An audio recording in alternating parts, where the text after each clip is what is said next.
house.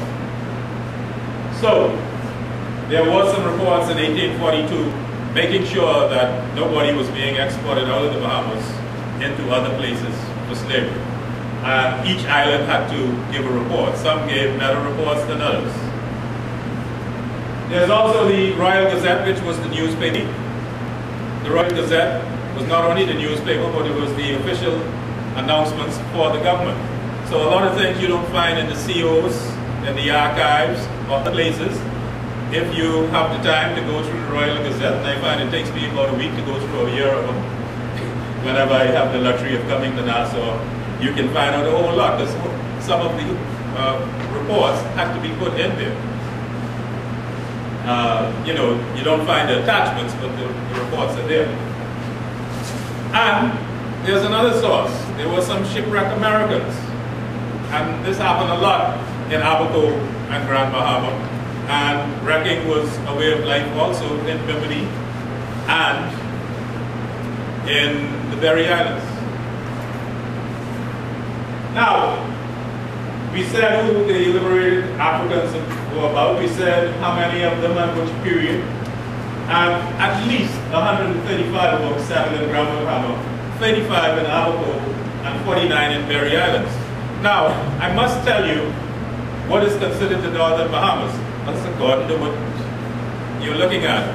If you're looking at the parishes, St. Peter's and St. Stephen's parishes consist of Abaco, Grand Bahama, the Berry Islands, Bimini, and Andros. So you'll find a St. Stephen's church, because St. Patrick was, St. Peter's was really Abaco. St. Stephen's, before it had a church, was the islands of Andros, Berry Islands, and Bimini. After a while, Bimini kind of got cleaved off, and the Northern Bahamas was basically the others. Now, Grand Bahama was the last to get political representation. In fact, it took a by-election and the resignation of a former lieutenant governor for Grand Bahama to get its own representation in Bimini. Because at one point, the constituency was Andros and Grand Bahama. And after Your Nesbitt resigned, somewhere about 1867, then Grand Bahama, Bimini became a constituency in the by-election because they proposed that it become a constituency of its own before the by-election took place. There were also 49 liberated Africans in the Berry Islands. Now, how did you get a liberated African? Cut the clipping of the newspaper and apply for it. And basically, this is my transcription of the application that's found in the Royal Gazette. He said, how many of them? You wanted men, you wanted women, you wanted boys and girls. A lot of these liberated Africans were only 12 to 15 years old at the time they were being brought over. You said the nature of the employment and where you intend to reside. You didn't have to reside there. As in the case of William Heal, he was a big shot in Nassau, but he had plantations, at least 2 plantations in Grand Bahama. So he had both slaves, liberated Africans, and he was also on the board that when they came into Nassau, he was one of the officials along with a doctor who interviewed the liberated Africans and found out, you know, how was their trip and whether they were sick, and they were sent to the Roseland Hospital if they wanted to recuperate. Some of them were sent in Nassau and some were distributed in the Family Islands. Now, the slave registers were triennial returns. They happened from 1821, which was really just a trial. It's just a trial version. And in 1822, they went live. Now, the British government was trying to have this happen from 1815. But the slave owners and other persons in the Bahamas snitched. So it didn't happen until 1821. And like I said, it went officially live in 1822. And it lasted until the emancipation happened on the 1st of August in 1834. Now, the register shows about 150 slaves registered in the 15 owners in Grand Bahama, about 450 to 75 owners in Abaco, and I already have the Grand Bahama version on my stuff that I built on the piggyback of Dr. Sanders here. There's a lady, Sandra Riley, did the work for Abaco. Nobody's kind of done the work for Berry Islands yet. So I don't have those numbers for you. I do have some other numbers for you on Berry Islands that I found that you'll see later on. Now, in the 1822 inquiries into the status of liberated Africans, at least 12 of them, and we have those people's names, were found in Grand Bahama. Believe it or not, you know, a lot have said, well, we don't know our names after Africa or before the Bahamas. These 12 are shown with their African names, their Anglicanized names or English names, and in one case, the name didn't change. What a lucky person. Now, what was the total population in the northern Bahamas at the time? From the best records we give out, Abaco had about 1,800 people, and about 800 of those were on the capital of Grand Turtle Key.